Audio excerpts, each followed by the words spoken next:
Lambert, who is not only on the verge of releasing his sophomore album, Trespassing, but is also in the process of working on his new job as Fuse host. Adam, welcome to the Top 20. Thank you.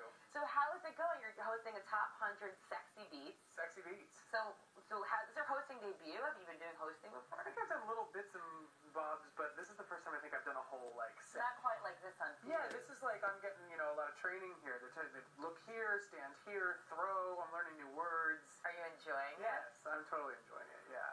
What would you say is maybe your sexiest attribute? Because I find you to be very sexy, which is why you're hosting the show. I mean, I don't think that the sexy comes from looking in the mirror. I really do believe it. I know it's cliche, but I think it comes from the inside. Agreed. I always try to stay very honest about everything. I kind of wear my heart on my sleeve, and it's gotten me in trouble in the past, but I just kind of say what I think and try to keep it real. I think that's sexy. I think being real, being genuine, and allowing yourself to be vulnerable is sexy. Yeah, and sometimes we don't always think about the consequences of what comes out of our mouth, but I don't know. I'd rather just live honestly and make no apologies, Exactly. So be it. Yeah. Let's talk all about Trespassing.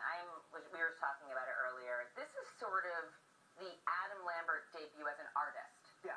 It's like, you have so much more creative control. You executive produced the album, which I didn't realize. Tell me a little bit more about this album. Yeah, I mean, I think coming off of American Idol, I had this amazing experience, and all these people that knew who I was all of a sudden, and when it came time to make the album, I was on a stadium tour with the rest of the idols, and we literally had 2 months to record the whole thing. Okay.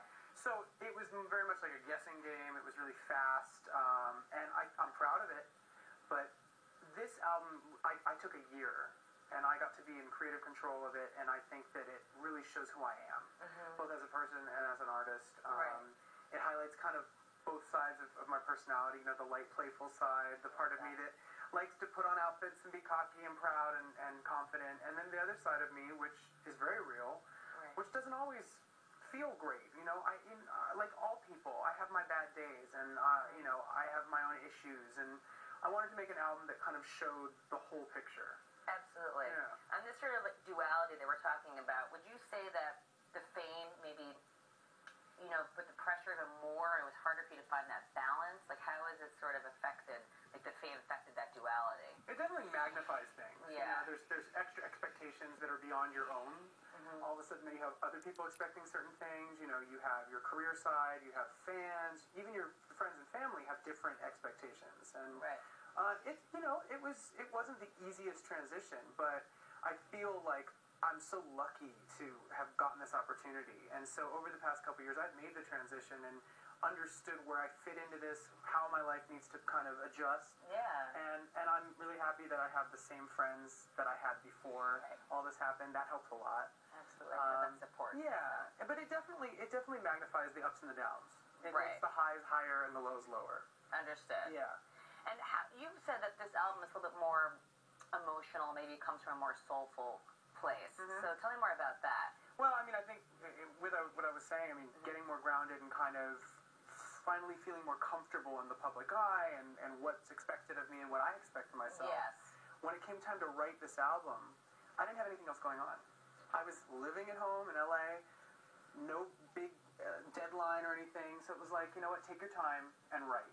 And I think that affected the writing process too, is that I was writing from more of a real life perspective. I was just living life, Exactly. hanging out with friends, going out to dinner, seeing my family. So I think these songs are probably more universal in where they're coming from.